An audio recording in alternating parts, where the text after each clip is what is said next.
Perkenalkan, nama saya Iwayan Rianarta Wibawa, NIM 19055531127 dari Fakultas Teknik Prodi Teknik Mesin.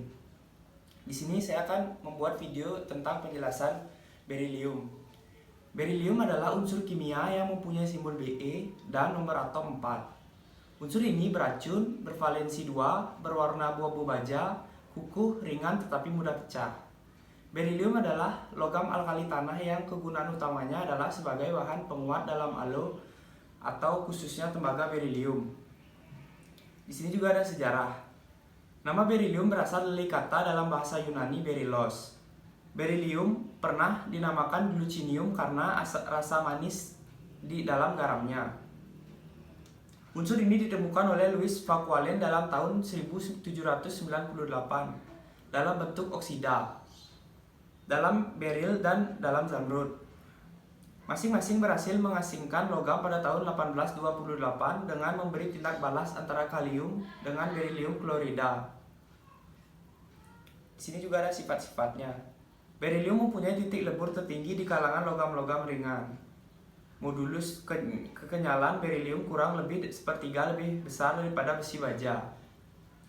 Berilium mempunyai konduktivitas panas yang sangat baik, tak magnetik dan tahan karat asam nitrat. Berilium juga mudah ditembus sinar X dan neutron dibebaskan apabila ia dihantam oleh partikel alfa pada suhu dan tekanan ruang. Berilium tak teroksidasi apabila terpapar udara atau kemampuan untuk menggores kaca kemungkinan disebabkan oleh pembentukan lapisan tipis oksidasi. Nah, di sini juga ada tentang kegunaannya. Yang pertama, berilium digunakan sebagai agen alo di dalam pembuatan tembaga berilium atau Be dapat menyerap panas yang baik.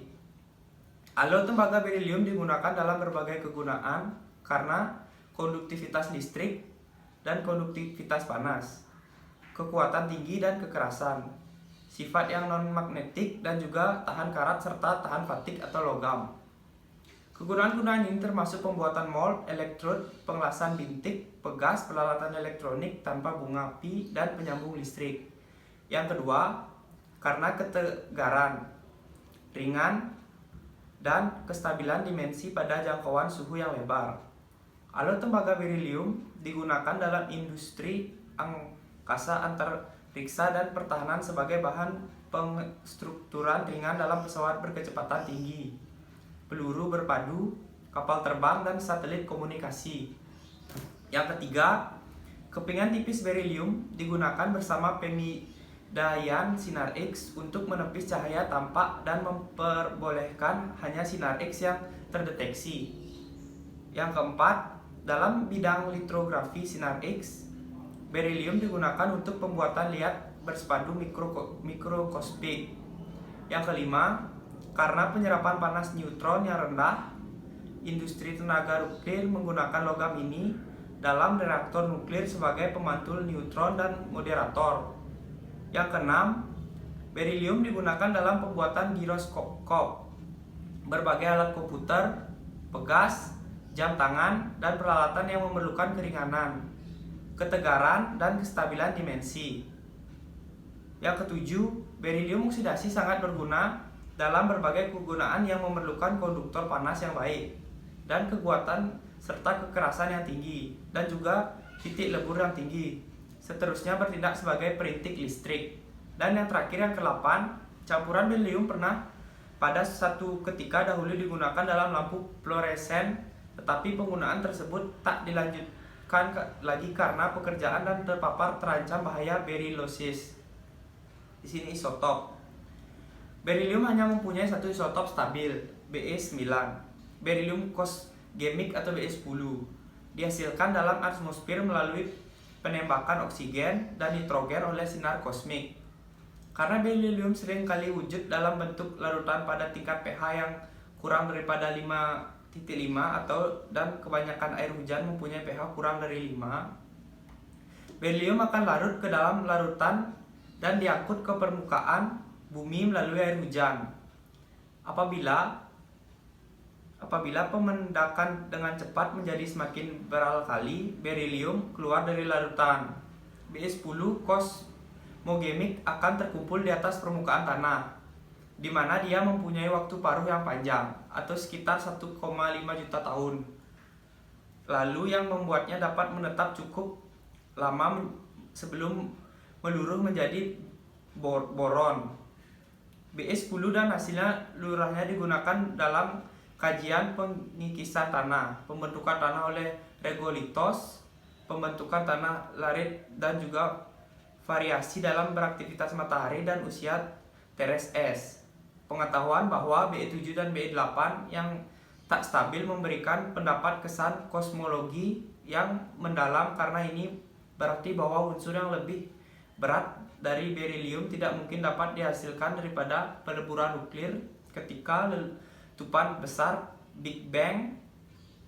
Lebih lanjut, tingkat tenaga nuklir berilium menunjukkan bahwa karbon dapat dihasilkan dalam bintang-bintang, maka sehingga kemungkinan untuk adanya kehidupan atau lihat proses triple alpha dan nucleosynthesis Big Bang. Di sini juga ada awasan. Berilium dan garamnya adalah bahan beracun dan berpotensi sebagai zat karsinogenik.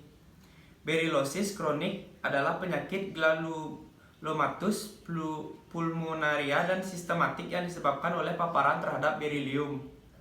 Penyakit berilium akut dalam bentuk pneumonitis kimia pertama kali dilaporkan di Eropa pada tahun 1933 dan di Amerika Serikat pada tahun 1943. Kasus berilosis kronik pertama kali diperincikan dalam tahun 1946 di kalangan pekerja dalam kilangan penghasilan lampu Kalimatang. Berilosis kronik menyerupai sarkoidosis dalam berbagai hal, dan diagnosis pembedaan adalah sulit. Walaupun penggunaan campuran berilium dalam lampu fluoresens telah dihentikan pada tahun 1949, kemungkinan pemaparan berilium masih mungkin terjadi di industri nuklir, penerbangan pemurnian logam berilium, peleburan alo berkandungan berilium, pembuatan alat elektronik, dan pemurasan bahan yang mengandung berilium. Pengkaji awal mencicipi berilium dan campur-campurannya yang lain untuk rasa kemanisan untuk memastikan kehadirannya.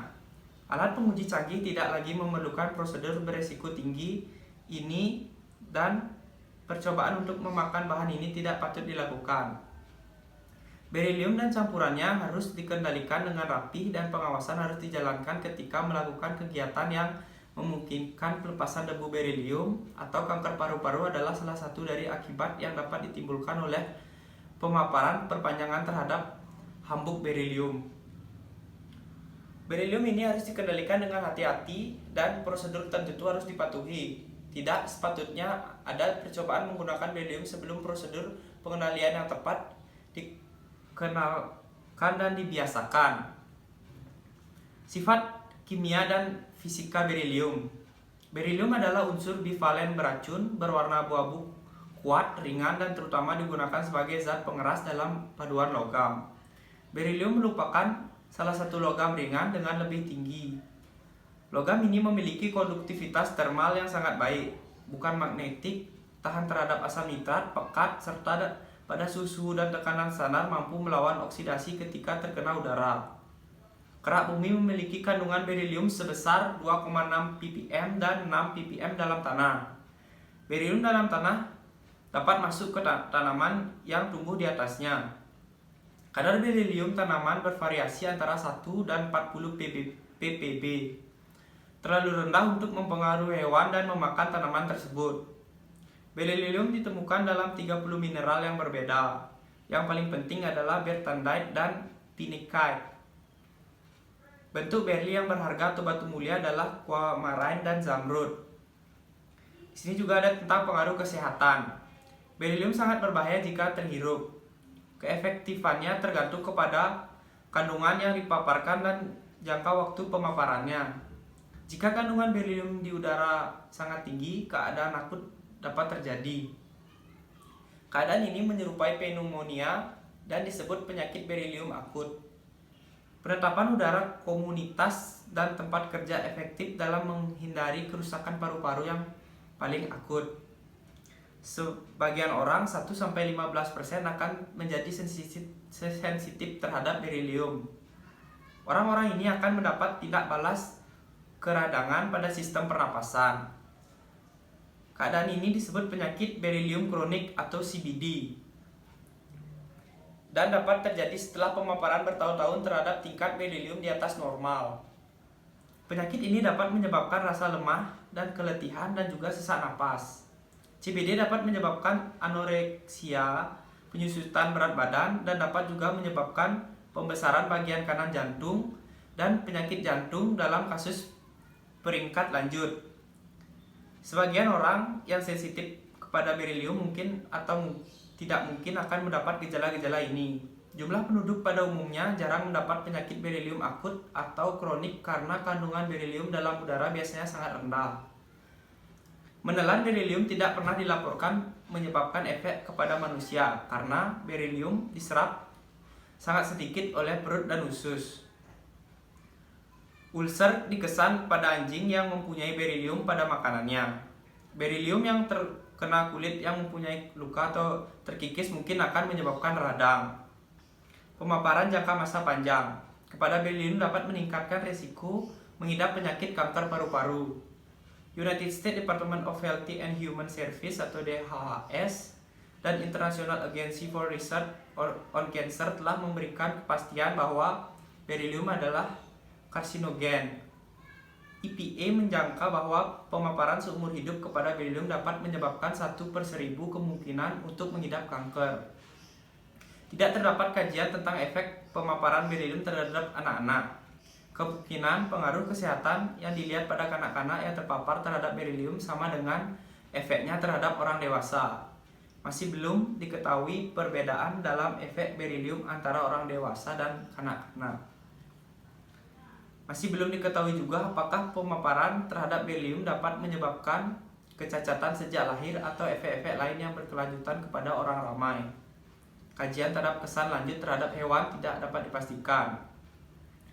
Berilium dapat diukur dalam air kencing atau darah. Kandungan berilium dalam darah atau air kencing dapat memberi petunjuk kepada berapa banyak atau beberapa lama seseorang terpapar. Tingkat kandungan berilium juga dapat diukur dari sampel paru-paru dan kulit.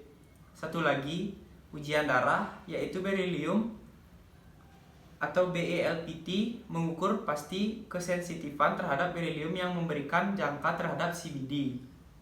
Batas kandungan berilium yang mungkin dilepaskan ke dalam udara dari kawasan perindustrian di rata-rata pada jangka waktu 30 hari atau dalam ruang kerja dengan shift kerja 8 jam.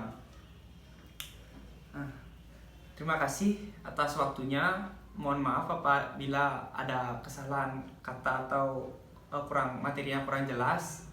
Dan Om Santi Om.